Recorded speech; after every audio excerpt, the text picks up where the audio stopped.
Good afternoon, ladies and gentlemen. It is your boy CIZZY, you dig, live action, Kansas City, Missouri.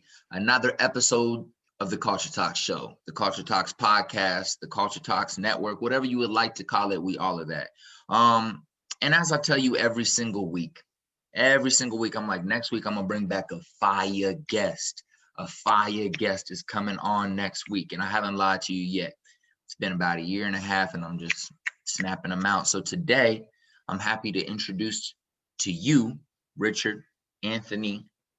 Give me the last name because I don't want to butcher it. Panier? Nah, Panier. It's kind of like Kanye with a P. That's flea. That is fly. I like that. But yeah, man, thank you for coming on the episode today. We are episode 76, and man, we're just blessed to have you here today. Like I was telling you before we started the video, I did some research on you. I was like, this dude is out here providing value, gems, So I was like, let me have him on the show. But yeah, man, go ahead and tell the people who you are and where you're from. Yes, my name is Richard Anthony Panier. I am a graduate of Florida A&M University down in Tallahassee, Florida, HBCU, number one HBCU. Graduated in 2013. I did a couple internships at FAMU, graduated with accounting with a minor in psychology, and also went through a program called Global Security. Graduated, went directly to New York City, started working at JP Morgan for a couple of years, doing some banking with them.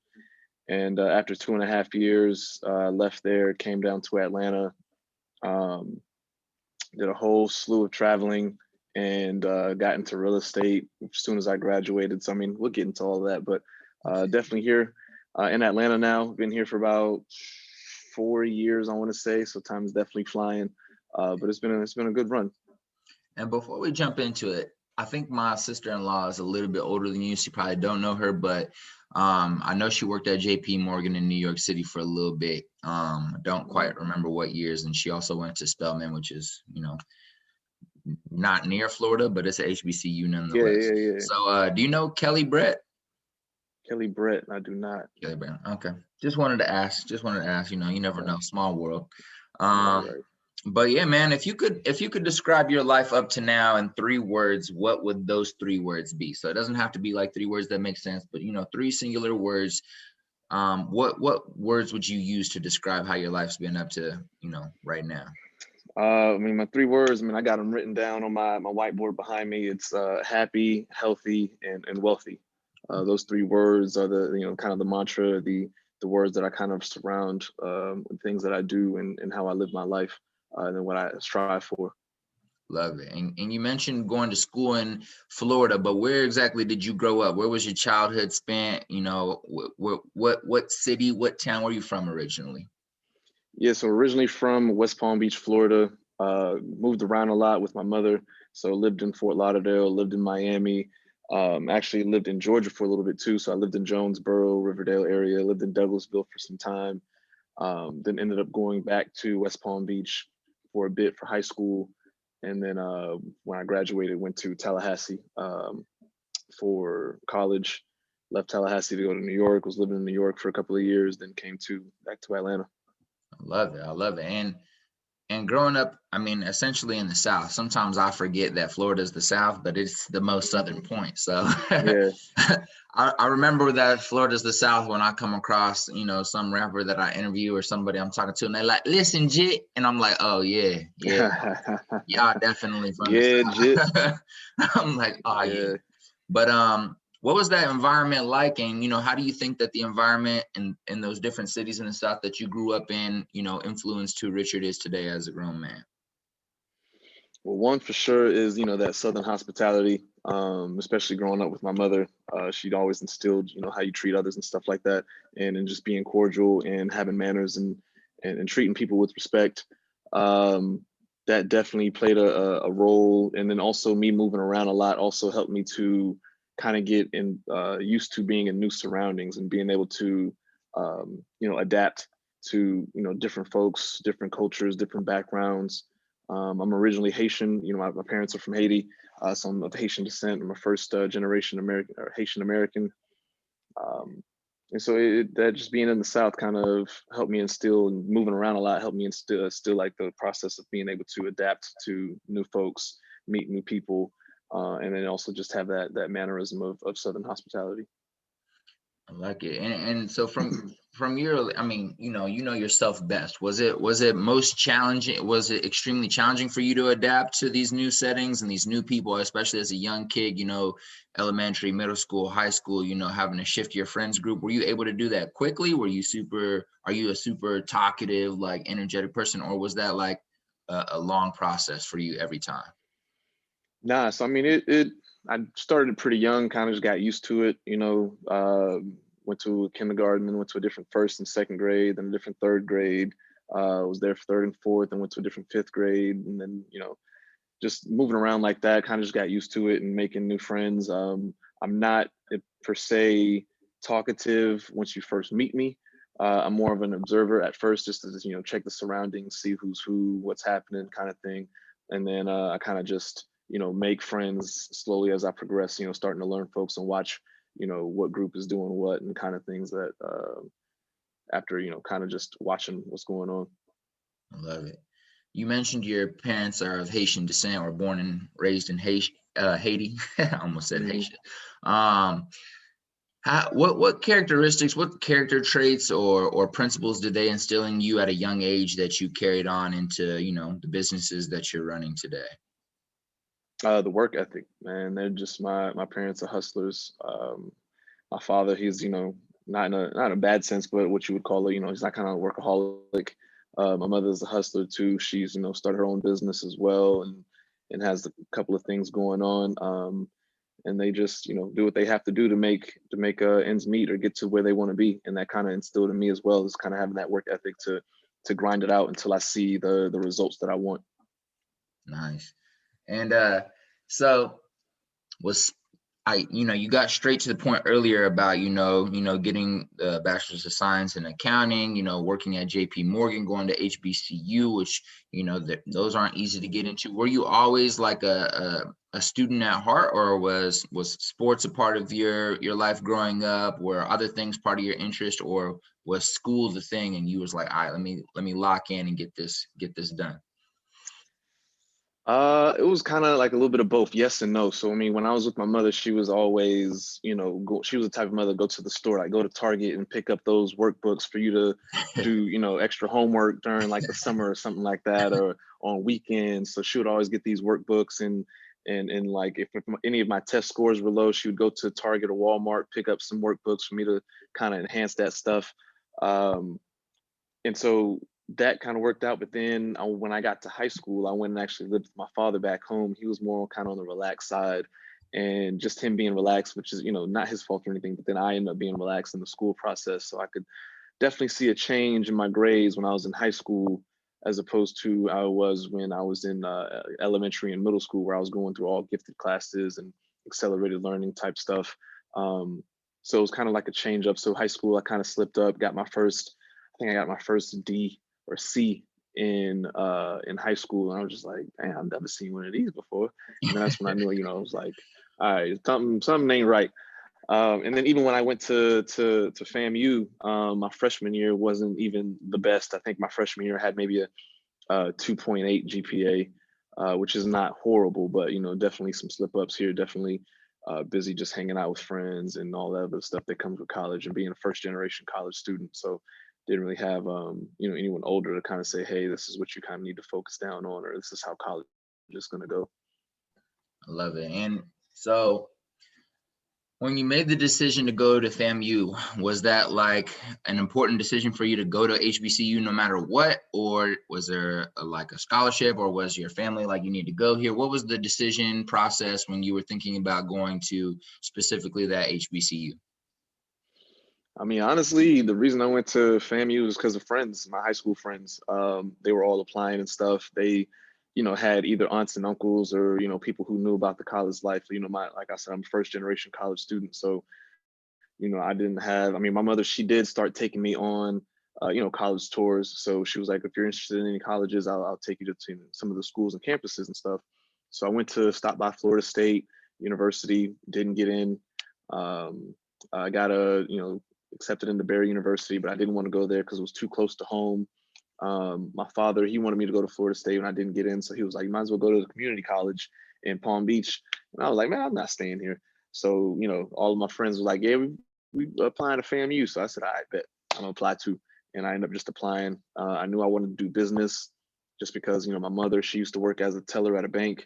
My father, he had always been involved in different types of business transaction, business activities. So it just, you know, was automatic for me to say, hey, all right, I'm gonna start out in business administration when I get to FAMU. I love it. And actually, I got a funny story too. Pretty much what kind of solidified me going into business. I used to work at Chick-fil-A when I was in high school, and this guy, he pulls up in the drive-through. I'm working the cashier, and he's driving this nice little Bentley two-door coupe. And I'm like, dang, this is nice. I'm like, you know, he's dressed in business attire, and I'm like, what do you do for a living? Just so I can, you know, kind of like that new guy who's on TikTok asking like, what do you do for a living? So, you know, I was in the Chick-fil-A drive-through hitting people up with, what do you do for a living? And he said, investment banking. And I was like, bet, investment banking. I looked it up, did some research. I was like, okay, business degree. And so I went into FAMU thinking, you know, I'm gonna go straight business into investment banking. Did a couple internships or a couple interviews and just talked to a couple of folks. And I was like, you know what, maybe I don't want to go into investment banking. These guys are working 70, 80 hours a week. You know, the culture of how they're treated and stuff like that isn't necessarily the best, especially for minorities. But I mean, they do make you know, shit ton of money, but it's just like they don't even get time to spend that money really because they're always working. So I ended up switching my route from investment banking and going into accounting. And so when you first off, I connected with that for sure, because every time I used to like be working a job and I'd see somebody pull up, whether it was with a nice whip, with a nice car, with maybe it was a nice watch, I always used to ask them, because like I'm OD talkative, so like I didn't care what they were thinking. I was like, hey bro, I'm like, can I talk to you real quick? I'll just be in the middle of the job. They'll be like, yeah. They'll be like, I'll be like, what do you do for a living? And everything people said, I would just write it down. I'm like, okay. Oh, you're in finance, cool. Oh, you work for this company, cool. All right, you're a lawyer, cool. I'm just like writing down all these things, and I was like, and then I would go research them at home, what it required. And then once I turned 17, and I was like, yeah, don't look like I'm getting into a nice college. I was like, yeah. I was like, doesn't look I'm gonna get into any college but community college, and I'm not staying home. So I was like, yeah, never mind. Skipped over that whole process. But either way, I feel you on that. So you graduate with accounting, like you said, you go straight to New York to work for JP Morgan. So I kind of just wanted to ask you, if you can think back to maybe your first year there, what is, first and foremost, what exactly is the job description for a financial analyst? And then second, can you like give us a quick walkthrough of what like your daily operations look like for you at the position you were working? Yeah, so let me see. That was, I mean, I just turned 30 last month. So this was back when I was like 22. So 8 years ago, financial analyst, pretty much working on like forecasting for the company. So the division I was in mortgage finance. So I pretty much worked with JP Morgan on all of their pretty much their mortgage department on whether or not they sold the mortgages to institutional investors or whether they kept the mortgages on their books.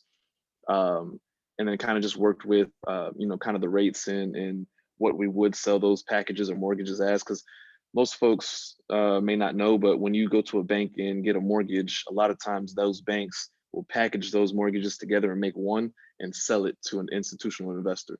You know, folks who have pensions and 401ks and all that stuff, just so that those returns are going into folks' pension. So I was working with that at JP Morgan as a financial analyst, working on like the forecasting and budgeting. This was in 2013, so we're still kind of in the recession a bit, but really kind of coming out.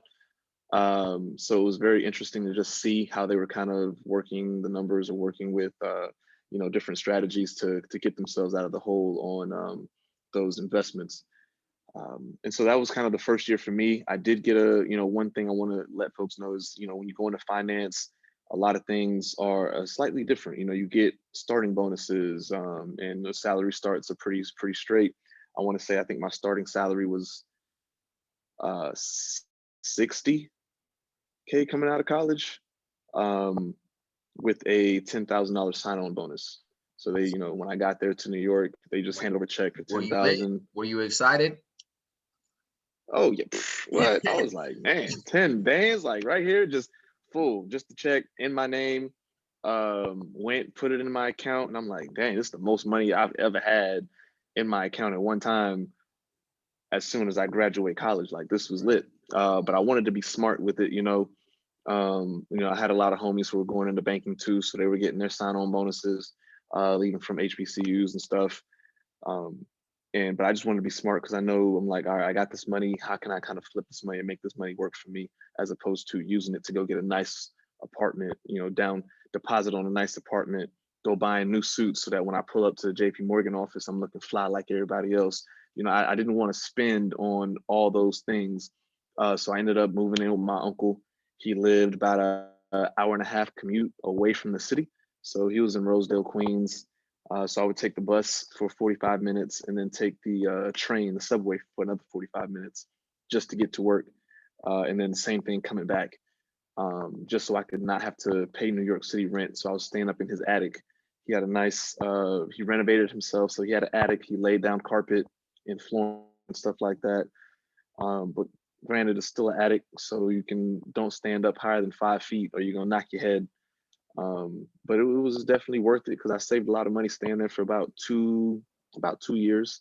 I would help around, like, you know, with utilities and stuff. So I pay utilities for the whole house, which was about 300 a month, which is nothing.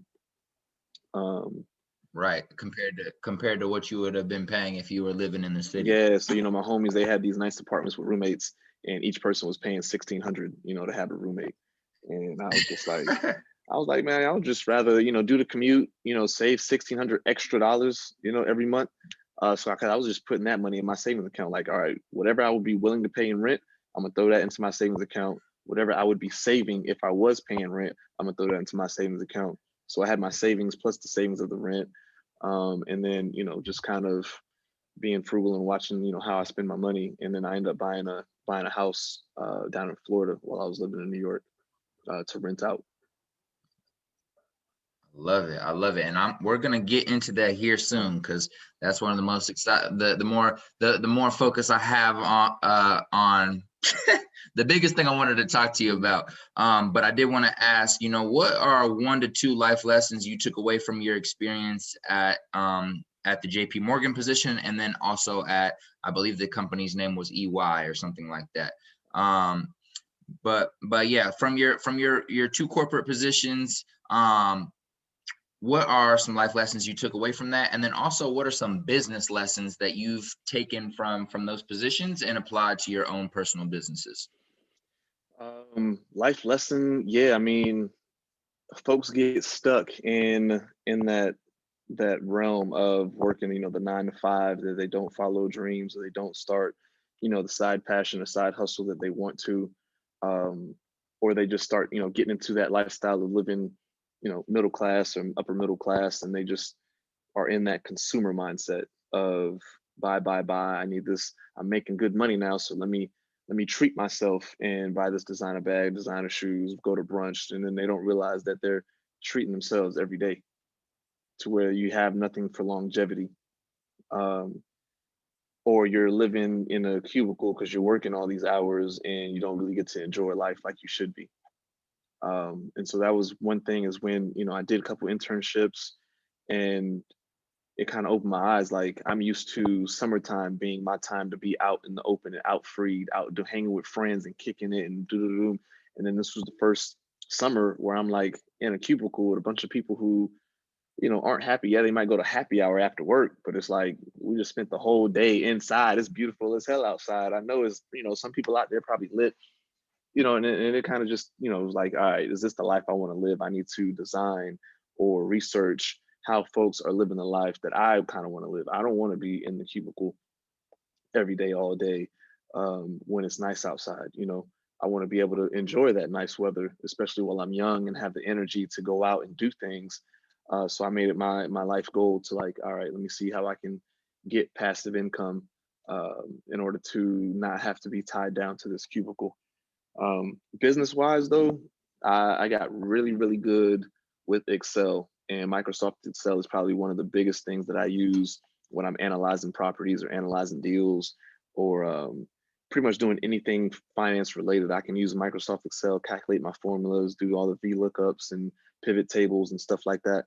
Uh, and it really helped out, especially understanding the lingo too about basis points and what are good interest rates and good returns on investments, stuff like that. So that definitely helped out as well.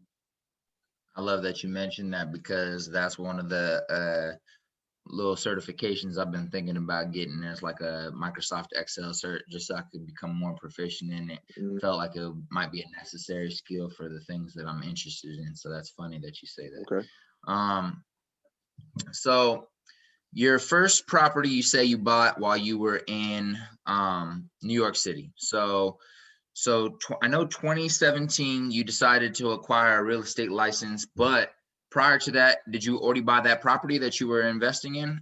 Yeah. What year did you get that investment property, if you don't mind sharing? Yeah. So I got that first property as soon as I graduated. So I graduated because I had 2 minors. I stayed an extra semester at FAM. So I graduated December 2013. And then I started working at JP February 3rd, 2014. Uh, and so I think I got the first property in May. So maybe 3 months from my, first date. And that was just because I just saved the starting bonus that I had in my account. Of the 10,000, I put 8 in the bank, and then I told myself I got 2 to play with. And then at that time, I was just kind of putting savings from my paycheck back into it, kind of fluff it back up. But I was, all right, I'll take of that 10, I'll take 2, and I'll do whatever I want with it, have some fun. And then in May, bought a property down in Riviera Beach or West Palm Beach, my hometown. Um, and it was a great deal. Had a realtor send it to me. It was a foreclosure from Fannie Mae.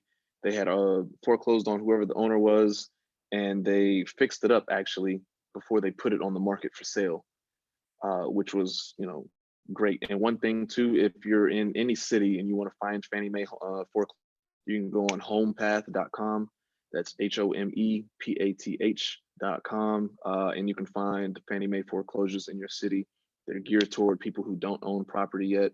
So if you're a first-time home buyer, they give you first dibs before they let investors bid on the property. That's a gem, ladies and And I would, gentlemen. Play that back. Continue. yeah. So didn't find. I ended up finding the property though through a realtor. And again, like I said, it was a foreclosure. They fixed it up, and they only put it on the market for what the other person owed on it, not even what it was worth. So the property at the time, it was kind of in the hood. The property at the time, I think, was worth like 62,000 or 65,000, and I bought it for 40. That's clutch. That's clutch. Right. And So I'm what did you put down 20%, or did you use a different type of continue? Sorry. no, I did. So really, I put down 25%, which was only $10,000 of 25% of the 40. So I put down 10,000 and actually got a private mortgage. So my aunt, she had some money saved up and was like, "Yeah, I want to put some money to use." And my dad was kind of talking to her, and she was like, "Okay, I'll give him the loan for it rather than him going to a bank and getting the mortgage. I'll just give him the pay the 30." So I owed her, and I'd pay her. The mortgage was interest only, so no principal. So I was paying her interest only payments of $250 a month. So my mortgage was only $250 a month, and I had a tenant move in that was paying $1,100 a month on I think it was a 4-bedroom, 2-bath spot. So tenant paying $1,100 a month. I'm paying my aunt $250 a month. I'm keeping the difference. I was like, shit, this is lit. Off the first property, I'm cash flowing, minus insurance and taxes and stuff. I'm cash flowing close to $700 extra a month. Which if I'm correct, is relatively rare, especially for a first property. Very rare, especially for a first property. But I was just like, oh, this is it. And I was like, all right. So then I just got in the mindset of like, all right, I just spent my savings on this next property, pretty much depleted. Like I used almost every dime in my savings to get as my down payment. And I was like, all right, I got back into saving heavy. I was like, all right, I'm not gonna move out. I'm gonna keep saving. I think I was saving a lot of money, maybe 80, to 75% of my paycheck, just because I didn't have any real bills. I had my phone bill, I was paying for commuting, I was bringing my lunch to work. Like the main thing that I was probably spending on was brunch. I used to brunch heavy in New York, like every weekend. Brunching in New York is not Yeah, I cheap. was about to say that's a great spot to brunch at, though. That's a great city to be hitting brunch every weekend, though, because they got a whole lot of dope spots. Oh yeah. So, I was back to saving, grinding. Got that spot in May. Then I bought, I think a couple months later, I was able to get up another like 16 grand, because I'm making 700 extra from that first property. So I'm adding that to my savings now too, all of it. Not spending any of it. So not only I'm saving the money for my job, and now I'm saving that extra 700 a month. So I was able to save up another 10 bands quicker than I was the first time.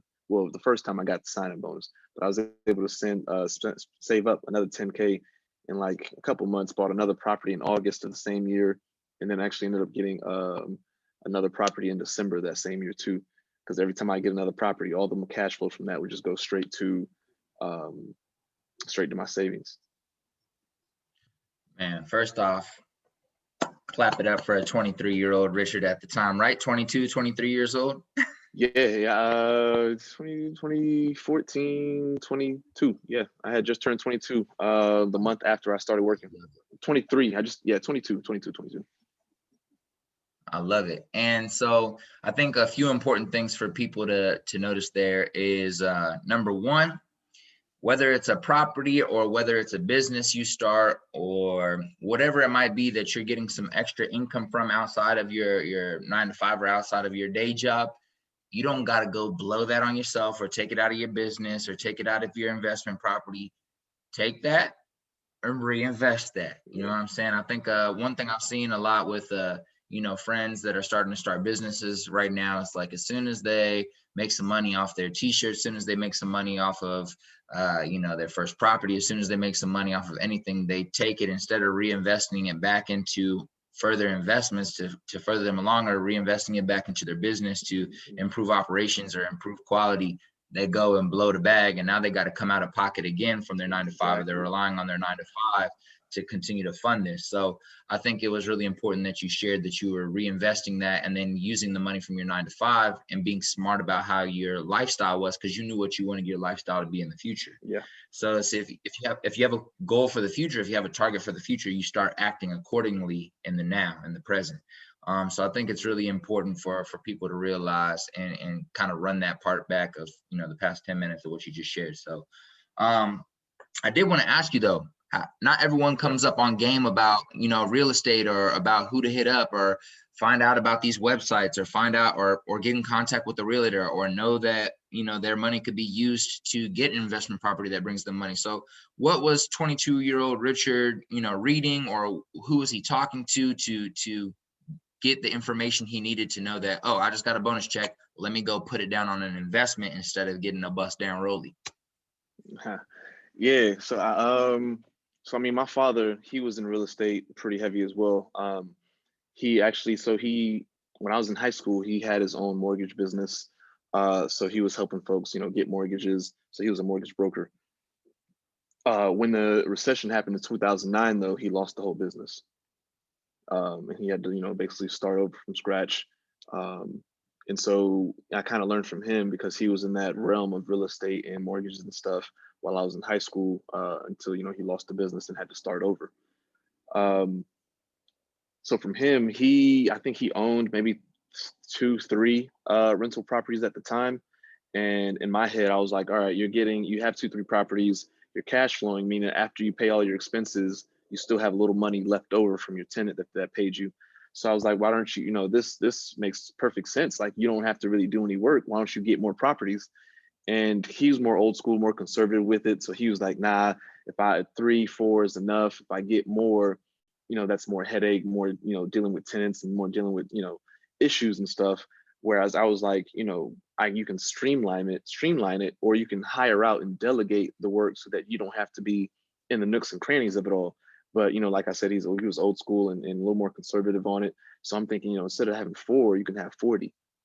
Instead of having, 5, you can have 500. Like I've come across folks who own 500 single family rental properties. And so I kind of got that foundation of this is possible from him. But then I got the knowledge and wherewithal of what it can grow to from this network called Bigger Pockets. And Bigger Pockets is pretty much like the Facebook or kind of like the Facebook for real estate investors.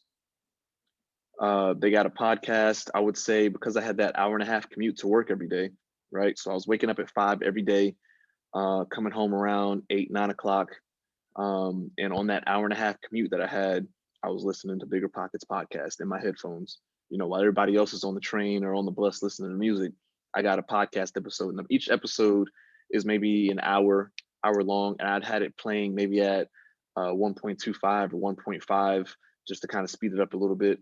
And I was just listening to an episode every single day, going to work, coming from work, listening to an episode, or I'd be reading a book on the train or reading a book on the bus that was mentioned on the Bigger Pockets podcast. So anytime they towards the end of the episode, they'll always say what book helped you get to where you at. As soon as they say that, I go on Amazon, boom, purchase the book, have it delivered to the house. I'm reading that book. And so it kind of just helped out. They also have a YouTube channel. If you don't want to listen to the podcast, you can watch them actually doing the interview on YouTube.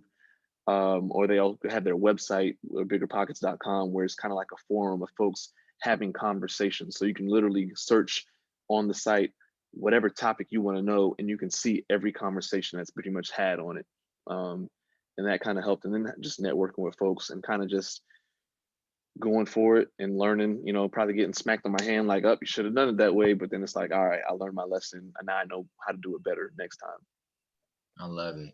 And do you remember what your friends were thinking at the time? Maybe some of the other people that were working at JP Morgan or other businesses with you, or your other friends that were going into banking. Maybe they were all getting into real estate, but if not, like when you're sharing like, yo, I just got this investment property, or I'm about to take all this bread and put it here, like, what is your friends or maybe even family? I don't know if you have any siblings, but what were people saying at the time, if you remember? Yeah, I mean, I had a lot of homies who were, we all started working in banking at the same time. And I was letting them know, I was like, yeah, I just bought this property and, it's doing pretty well. And they was like, oh, dope. And, I'd say like, y'all, let's get into it. Like, let's do a deal, or why don't you get into it too? Like, and they'll say, oh, what do you need? How much do you need? I'm like, oh yeah, you need 8,000-10,000 minimum. And they're like, oh, we don't have it, because they either blew their bonus check or they were spending or living check to check at 22, 23, because they were just like, I have all this money, I'm going to spend it. They might be throwing a couple $100, like $200-300 in their savings every month, but that's going to take you, a minute to get to 10 to 15 to whatever you need. So it was me kind of just making those moves solo, just because a lot of my homies at the time weren't saving like how I was saving, or weren't having that mindset to get into it, to make the sacrifices of, all right, let me get a cheaper apartment, or let me live with family, or not everybody has that instance of being able to live with family, but you didn't have to get the $1,700, $1,800 apartment. You could have gotten something a little further away, paid $900, paid $1,000, and been saving that extra $700 a month. But people don't want to make that sacrifice. They want to get the nicest thing they can't afford because they feel like, I deserve it. I mean, treat myself. I just went through college for 4 years living in blah blah blah with roommates. I don't want that with roommates. I'm an adult now, so it's that mindset of, I'm tired of making sacrifices, or I did make sacrifices, time to treat myself, kind of thing. So it was a little different. How do you think we can shift that mindset though? Because I think it's very painful to kind of see that, because one thing I realized was crazy when I started getting older. I mean, still young, but as I started getting older, I was like, yo, people are literally going to school, working their ass off, or learning a trade, working their ass off, or starting a business, working their ass off, and making a lot of money, or making a good amount of money, especially as a young single person, but they're still living just like somebody in poverty, check to check. Yeah. They have nicer material things, but they still have the stress of, damn, I'm barely making rent this month. Damn, like all my money's gone and I still got 2 weeks left before my next check. Like, damn, Yeah. like I don't have I don't have any assets. I just have a whole bunch of shit. So it's like, Yeah. you might have a lot of money flowing in, but you live in the same way, just in a nicer situation, if that makes sense. Like you might live in a more Right. materially nice looking situation, but you live in the same way somebody that's living in Section 8 is living, because you're not being smart. So Mhm. how do you think we can, I mean, not the exact same way, but how do you think we can shift that, frame of mind for other young people coming up? Yeah, I mean, in not every instance, but in most instances, you got to have like, the rules of thumb. You shouldn't be spending more than 25% of your paycheck or pay per month on housing. So if you're bringing in, um, you know, I mean, just to say, let's say you're bringing in 1,000 a month, you shouldn't be spending more than 250 on housing, right? That 25% rule of housing should not cost more than 25% of my monthly income. You should be saving at least 20% of your monthly income, right? So that leaves you, a decent amount of money left to still make things work. Folks say you should have, emergency funds, but really, I feel like nowadays there really aren't emergencies. And if you do, I use my credit card as my emergency fund. If anything pops up that is unexpected, I use my credit card, I pay it off, kind of thing. Um, but now at the point where I have the passive income coming in, I just know I'm going to get the money coming in, the next month or whatever. But yeah, just kind of having those rules of thumb of saving 20% minimum of your income every month, and then I think what happens is folks, they'll get a raise. They're making an extra 500 a month. That's an extra 500 a month of spending money for them, as opposed to extra 500 a month to add to their savings, or maybe even breaking it up of, all right, I'm gonna give myself an extra 200 of spending money for the month, and I'm gonna put that extra 300 in savings. It's more so of when my income increases, somehow, some way, my income expenses, I mean, increases as well, and that just can't be the case. So every time I got a raise working at JP every year, that extra money, I might give myself, if I got an extra 500 a month, I might give myself an extra 100 a month to spend, but the extra 400 is going to go into my savings account. And it's just that instant, not having that instant gratification feel of, all right, let me set a goal to allow myself to buy something. When I reach this goal, okay, now I can treat myself to buy this. And it needs to be like a substantial goal. It's like, I used to travel a lot too. So it was like, all right, I want to go on this trip to out the country with my homies. If I buy this property, then cool, I'll treat myself to this trip. Or if I'm able to save XYZ amount of money by this time frame, I'll treat myself by going on this trip to LA or to Miami with the homies. So it's kind of like I'm not just going to treat myself because I feel like I deserve it. It's more so of like, what goal that I hit to say that I can actually get this, thing that'll be gratifying. And so it's kind of just setting your mindset up for that. I like that. I like that. I actually have never heard the you should never be spending more than 25% for on your living. So that's a dope new way for me to think. But I also wanted to share with that in mind. Somebody might be like, well, yeah, I do only make 1,500 a month, so it's not ideal for me to like use that method. And then in my head, not to be a person that doesn't like be considering, because I'm considerate of your situation, but it's like, all right, you got to figure out a way. Well, maybe you shouldn't be living alone. Like maybe you shouldn't be, maybe you should, utilize your network. Maybe you should move back in with family. If that's not an option, maybe you should, figure something out, or unfortunately, maybe work some more, or maybe figure out or learn a skill over the next year or two. Cause oftentimes people hear something in a podcast and they feel like they have to change their life up tomorrow. But the thing is, Right. everything's a process. So if you just heard this right now and you're like, that's not ideal for me, it's like, okay, work towards that. Like work, downgrade, figure out if there's anybody you can split rent with, find out if there's any family members you can maybe move in with and help them with, like our guy Richard here, help them with the utilities, but maybe not the full rent, and negotiate. Or spend the next year or two learning a trade so that you can increase your income and be Yep. able to, afford that 25% on $3,000 a month because your income's increased. So now you can actually afford rent. So it's like, there's always an answer. You just got to look for the answer and then take action. So I just want to make sure we ain't got no victim mindset individuals listening and giving up immediately because they only make 1,000 a month. And they're like, well, I know I can't afford rent for 250. You're right. You can't. But what you can do is you can negotiate, you can network, you can brainstorm, and you can make things happen. It doesn't have to be tomorrow. You can rent a room. You Man, can, like you said, rent a room somewhere, go on Zillow, rent a room or whatever.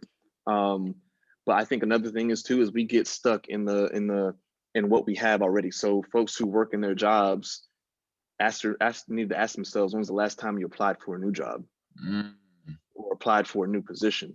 Because technically you should be applying for a new job or new position every 3 months that has more pay.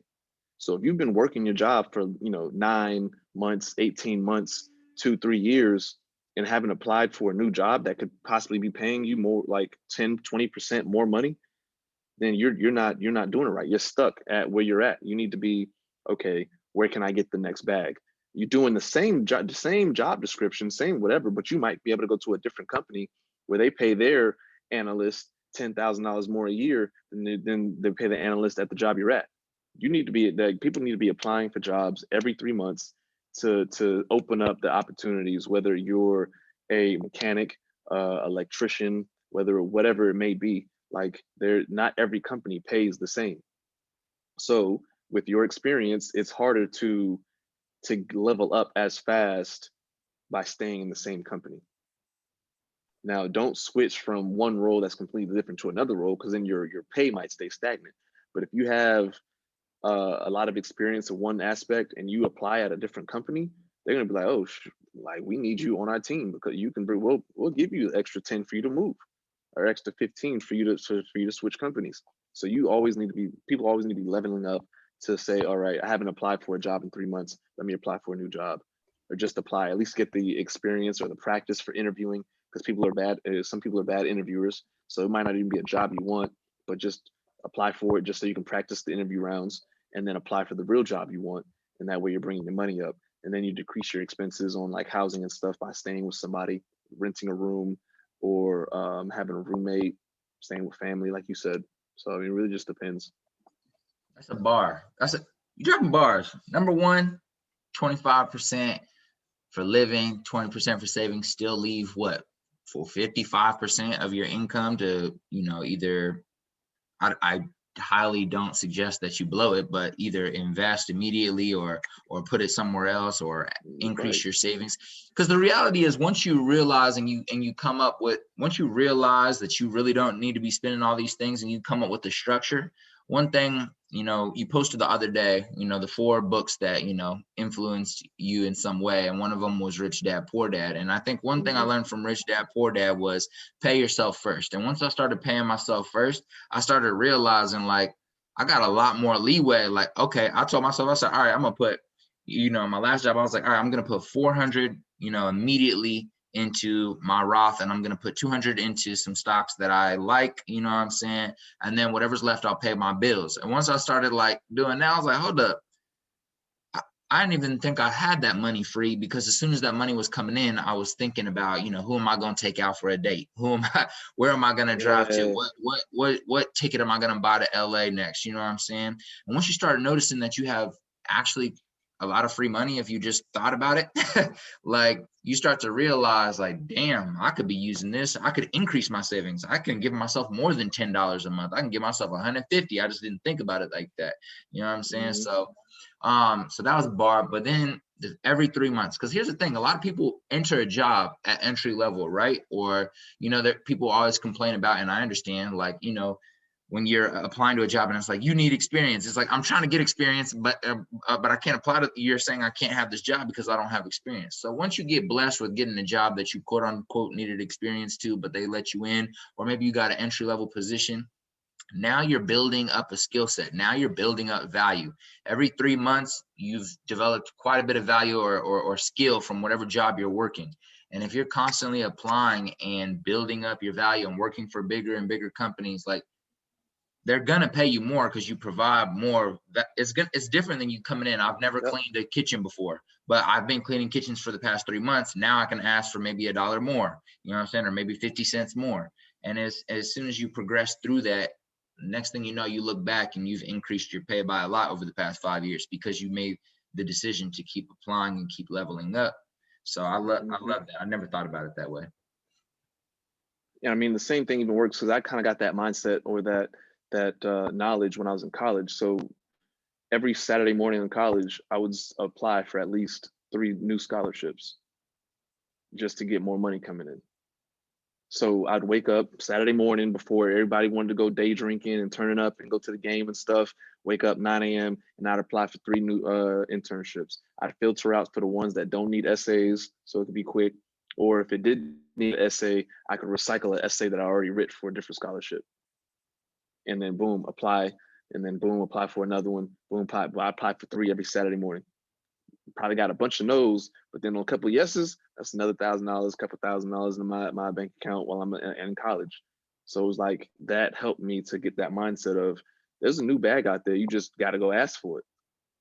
A lot of folks get into that boom, I'm stuck, I'm making what I'm making. I'm gonna wait for my current employer to raise my salary. Nah, I ain't waiting on nobody. Bars. I'm getting excited. Hey, when I start hearing bars, I start getting a little hype. You know what I'm saying? Be wanting to turn up. I love it. So I want to double back to real estate, and I want to ask you, Yeah. can you talk about your personal method in like conducting a financial analysis on a property that you might be interested in? I know there's different ways people go about doing an analysis on a property, on a rental, or on an investment property. Mm-hmm. But if you're comfortable sharing your process or maybe a process you suggest for beginners, what are some things people should be looking at before they, let's say, well, let me ask you, do you have any multifamily properties? Because I was gonna use that as an example. If somebody was gonna go and get a fourplex, in a small market community or whatever, Mm-hmm. what would you suggest is the process of analysis when they're looking at a property? I mean, just like the famous saying is, numbers don't lie. So if you're able to run the numbers and it makes sense, then you go for it. Kind of the thing. So I do own a multifamily. I got a 10-unit apartment complex in Tallahassee, Florida. So like you said, small market.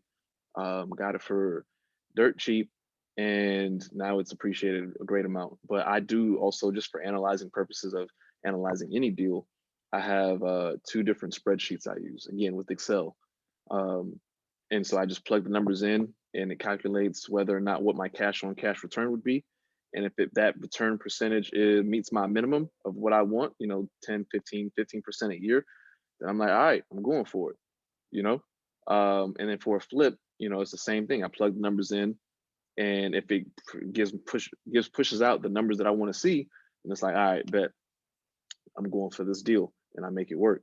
So it kind of just like you said, if I get any deal, somebody says you're rich, they talk to me on the phone like, you want to invest in this thing, da, da, da, I got this house for you that you could buy and renovate. I'm like, all right, shoot me the deal. I'm gonna run the numbers. If it works, I'll let you know. If it doesn't, I'm gonna pass. Send it to somebody else. That way, you don't get caught up in any of the emotional stuff about it. None of just having the wrong mindset or wrong, you know, thought process on it. And it's really just the 2 spreadsheets I have. I've kind of built them out myself.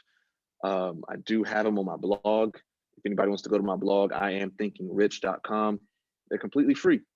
I made them on there. You can run the numbers yourself. When you use the same spreadsheet I use, they're all up there for you to download and use for yourself for flipping and for rentals. And that will be in the show notes, ladies and gentlemen. So definitely take that and use that, because that's free value. Just like Richard was utilizing Bigger Pockets during his initial period of getting into investing, you can use his blog, you can use Bigger Pockets, you can use the information he posts on Instagram, you can use podcasts like this one to just get gems, inspiration, or just access to information that might assist you on your investment process, because everyone's starting from somewhere. So for young people who are coming up right now, how do you what's one way somebody can go about coming up with an investment thesis for themselves? Or how did you maybe decide the strategy of how you wanted to invest? Like, all right, I want to do I only want to invest in multifamily. I want to invest in single family and multifamily. I only want to invest in single family. I only want to invest in apartment buildings. How did you make your decision, and how would you suggest other people go about, thinking about where they want to start investing in terms of real estate? Yeah, I knew I wanted to get into real estate, and for me, it was like whatever would be the path of least resistance. I'm going to figure out what's the easiest way for me to get in, and I'm going to do that. So it's going to vary per person.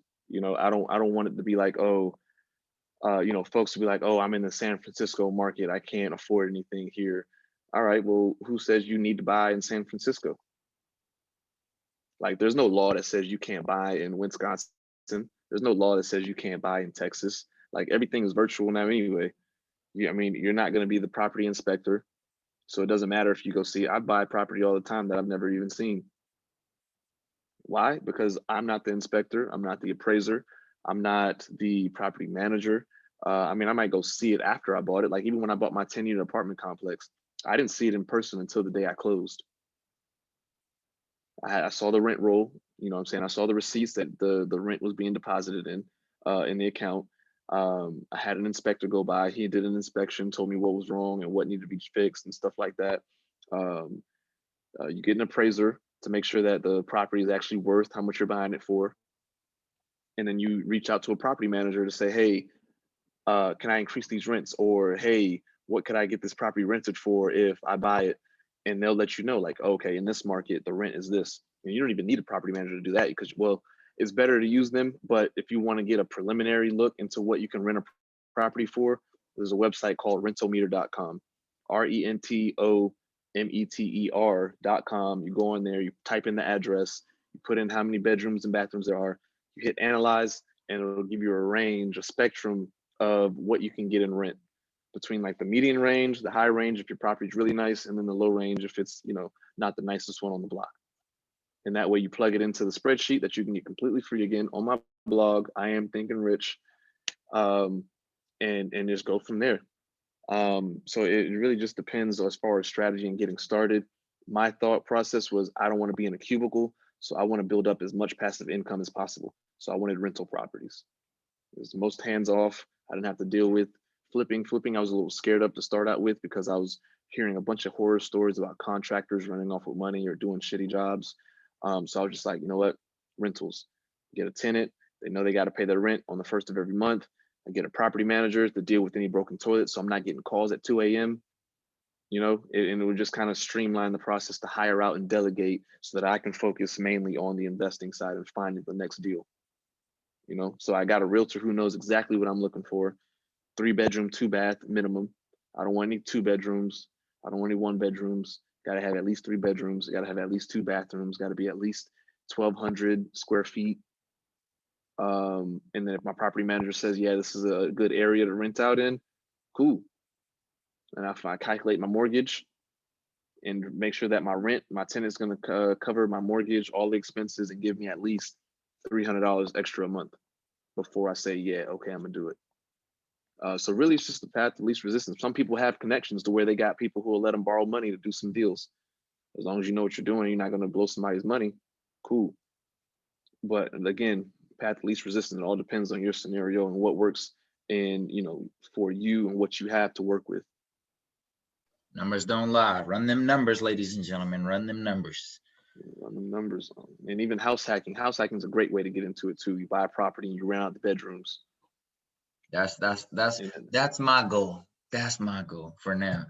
Ladies and gentlemen, man, we're not going to wrap this up yet because I have a few more questions, but I just want to say thank you, Richard, for the time you've been able to give us and gems that you've been able to give the audience so far. Ladies and gentlemen, if you're listening to this right now and you've tuned into this point, thank you. Make sure you are actually, tapping into the gems he's giving and writing everything down. If you haven't been writing everything down right now, go back, run back the episode, bring out a paper or open up your iPhone notes and start typing this shit out, because he done gave you some websites, some blogs, some inspiration, some gems here and there. So he's killing. So I got maybe like 2-3 more questions and then we'll wrap it up because I know you got stuff to do today. Sure. So I wanted to ask you if you could, just for inspirational purposes, give the people, a rundown of your portfolio, your real estate portfolio, and then we're going to jump into the e-commerce businesses that you have. Yeah. So the rental portfolio. So I'm here in Atlanta. I have 4 properties now here in Atlanta. I got 3 rental properties here in Atlanta, and then I actually just got into new construction. So I'm actually building a house to then sell it in Atlanta as well. And that's completely new for me. So I'm kind of nervous about it, but hopefully, everything goes well. I have in Tallahassee, I have a 10-unit apartment building that's fully rented. I also have a townhouse in Tallahassee that's rented as well. Or actually, it's vacant right now. I need to do some repairs, but um, planning on having that rented out hopefully by the summer term or for fall. And then I also have a property in my, back in my hometown, West Palm Beach, Florida. I also did some arbitrage back when Airbnb was a thing. So in 2019, got into Airbnb and ended up renting an apartment in New York and then putting it on Airbnb. Love it. So I had an opportunity where my homegirl, she was leaving New York and trying to get out of her lease in New York. And I was like, you know what? Airbnb has been hitting on the first property I had. And I'm sure it'll hit in New York because everybody's going to New York. And it was in a pretty decent area. It was a studio apartment. I want to say her rent was around $2,000 a month. And I was like, you know what? I'll take over your rent, and I'm gonna buy all the furniture that you have in there from you. And I found a cleaner who would go by and clean after each visit. And then I just boom had somebody take professional pictures, put it on Airbnb, and boom, when I was running it up, I want to say that Airbnb in New York was probably bringing her in around 5K, maybe it's around 5K to 6K a month. Um, and the rent was 2K. It's paying the cleaner, I think 100 every cleaning. And so, I was making a pretty decent, killing off it. Then COVID happened. And so the world kind of shut down, and I was able to get out of the lease on it without, any issues or anything. So that worked out in my favor. Sold some of the furniture. The rest I just let them throw away because I had already made, plenty of money off of the year, 2 years, almost, I think it was almost like year and a half that I was doing that in New York. So I no longer have that spot in New York, but then now I'm also, like I said, I'm getting into new construction. So this past year, I guess in March, I actually closed on 2 properties to build 3 houses and flip one. So it's 4 properties in total that I'm working on. I love it. I love it. Definitely inspirational. Definitely brings up thousands more questions, but we'll save that for a part 2 in the future. Okay. And if I'm correct, you did just jump into trucking recently, right? I did. So I had an opportunity where one of my homies came up to me last year, maybe last spring, last early summer, told me about his homegirl that got into trucking herself. She bought a truck, had her uncle driving the truck, and the truck was bringing in buku money, man. Like I want to say she was bringing in maybe 20,000 to 25,000 a month off this one truck that her uncle was driving, and she wanted to get her second truck. And so what we did is him and I went half on getting her second truck, and she promised to pay us 10% of the profit off that truck every month for a year. And so the profit on the truck, on the first truck, is at like 50%. So you're making 20K, you're profiting 10K a month. So that means we're getting 10%. We're getting 1,000 a month for buying her that second truck. The truck we got for pretty cheap off Facebook Marketplace. Right. Got for pretty cheap off Facebook Marketplace. So we probably went in total, like I think we got the truck for like 15K used. Wow. And getting paid, and we split that. So we're each getting 1,000 each a month. So at the end of 12 months, we both get 12K after only putting up 7, and we can renew it if we want to. That's clutch. And we have the truck as collateral if she, doesn't pay or anything like that. And then after just seeing those numbers, I was like, all right, I need to get into trucking, actually start my own authority. So then I actually did that. Got my authority active this past February. Ran the first load, found a driver through a friend who knew somebody who drove trucks, had them drive, then had another friend who went to FAMU with me. He drives trucks. So now he's driving for us too. And so the trucking thing, but it's great money, but it's not as easy as it sounds, especially getting the authority started, getting your company started, all the licenses and permits and certificates that you have to have. And then dealing with drivers, man, drivers are sometimes a headache, man. I'm not surprised. I'm not surprised. But hey, like you already know, every investment, every business has to come with some headaches at some point in time. So Yeah, all part of the yeah. process.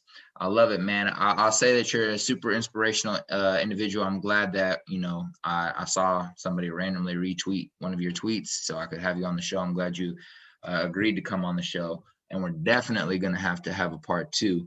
But final two Okay. questions. Would you Let me know.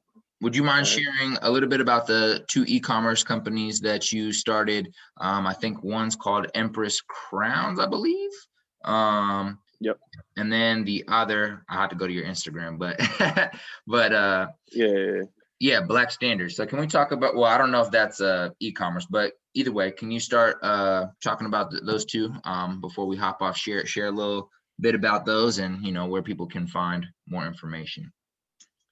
Yeah. So Empress Crowns is a kind of like a hair tie for young girls, uh, young boys, or if you want, more than welcome to wear as well. But it's basically a hair tie in the shape of a crown. Um, and I started it back in 2016, just from a post that I saw from my little sisters where, I think one of them might have said, I don't look cute, but I like the picture. And I was like, what do you mean you don't look cute? Like, you're a beautiful young woman. And so I was just thinking of ideas of like, what can I get them or help, like, do to make them feel, beautiful inside and out. And I was just, first thing was like, all right, I mean, I saw a picture and was like, let me do a crown. And what the idea I had in mind wasn't something that was readily available. So then I ended up having it made, went on Alibaba.com, reached out to one of the suppliers on there and was like, hey, can you guys make this concept? And they were like, yeah, we can make it. Paid them money for the prototype. They sent the prototype. And then I was like, I can just make this in mass, product, mass, so that I can sell it. And then that's kind of where the idea came from. So Empress Crowns just kind of took off from there, partnered with the McClure twins, who are pretty famous on Instagram, along with some other social media influencer children who at the time, and kind of just went from there, and it was pretty dope. Um, so that was Empress Crowns. Still have that going. I actually have. So I was able to buy all the crowns from Alibaba. They sent me probably an order of 800 crowns, and I now have those crowns shipped directly to a fulfillment center here in Atlanta. So anytime that my Shopify account gets an order, the fulfillment center sends out the order for me, so I don't have to, hands off, because I was all about passive income. So I was like, all right, what can I do to get this business running without me having to touch it so much, and just focus on the next thing. So I was able to find that fulfillment center through a mutual friend. And then Black Standard, because of that drop shipping method, I was just like, dang, can I start another e-commerce business, but this time without having to buy any of the product up front?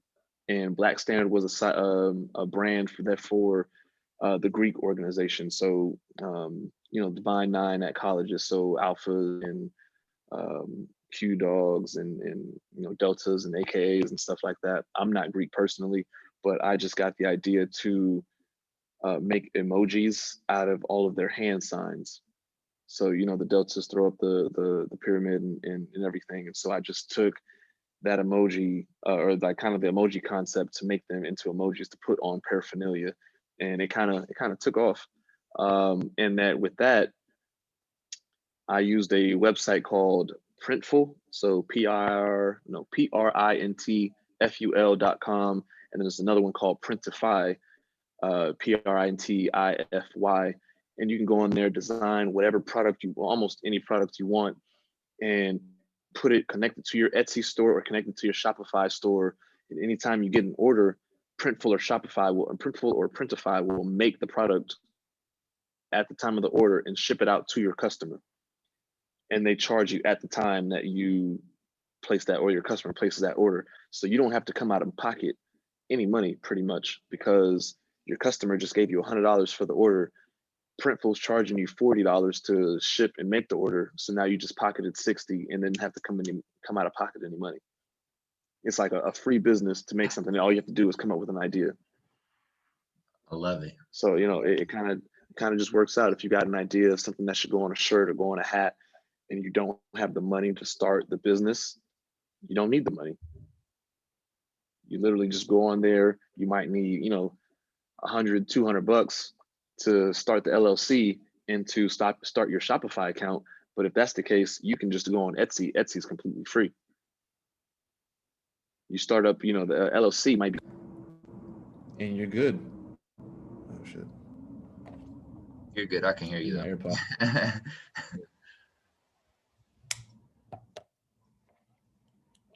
But yeah, so I mean that was a black standard, and it was you know what helped me get into it. I love it.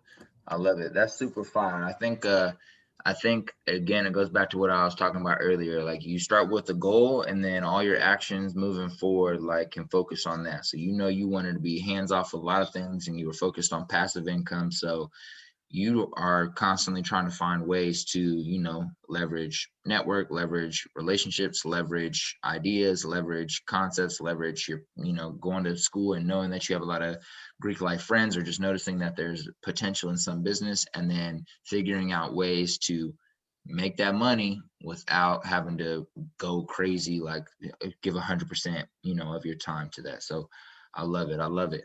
I mean, I would even recommend it for you, like the Culture Talks podcast. You can start getting some merch, some paraphernalia, and again, not have to come out of pocket any money. And you can plug it every time people buy a hoodie or a sweater off of you, or you can wear your Culture Talk podcast.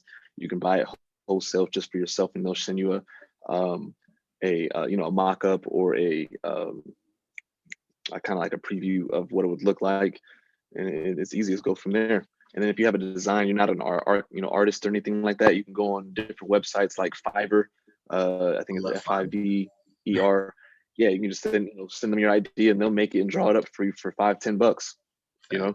And then you just take that exact drawing, put it onto your product and Printful, connect it to your Shopify store, and now boom, all you gotta do is market it.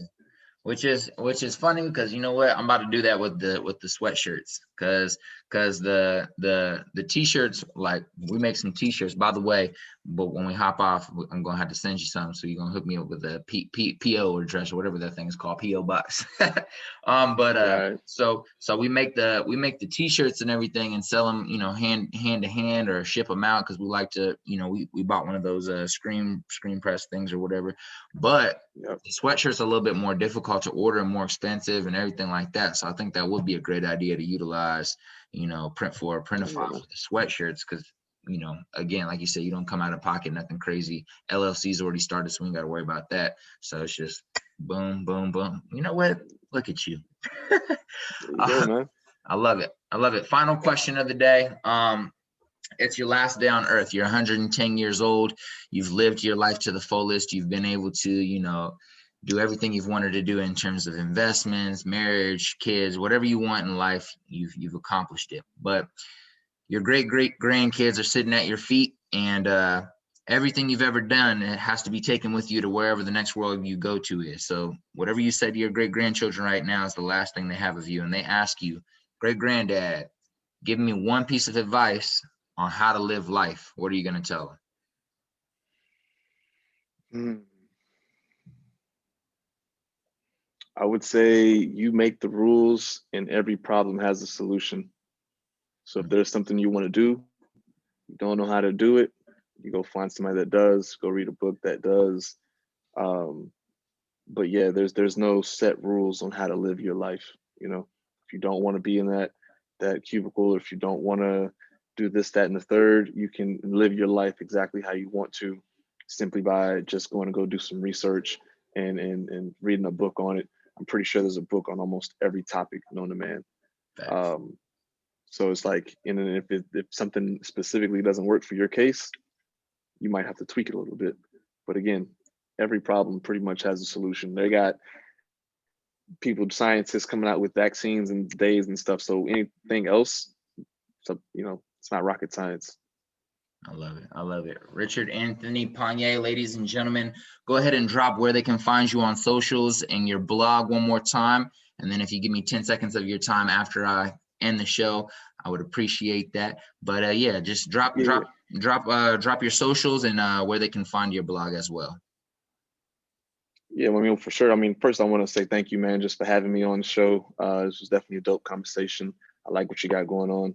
As far as socials, you can find me on Twitter, Modern Richard on Twitter, and on Instagram. What is my Instagram? Richard 2_Anthony. I'm also on Clubhouse every now and then, and that is Real Estate Rich on Clubhouse. And then my blog, you can find out pretty much everything on the blog. I got a lot of different posts where I, type out gems and just giving hints and stuff on how to get into real estate and finance. And that's IamThinkingRich.com. And then we have the site. So we have Empress Crowns. That's without the O.com. And then we also have Black Standard, which is BLVCK standard.com. And I think that's it. I also do consultations. So if anybody hears this and wants to do like a one-on-one or any type of mentorship, I do offer that. The consultations are 30 minutes, $50. And then the one-on-ones, we can figure out, what type of program you like for one-on-one, like actual mentorship, if anybody's interested in that. I love it. I love it. Ladies and gentlemen, make sure you tap in. All that information will be in the show notes. And again, leave a 5-star review and share this with a friend, as that's the only way we can grow the Culture Talks podcast. This is CIZZ signing out.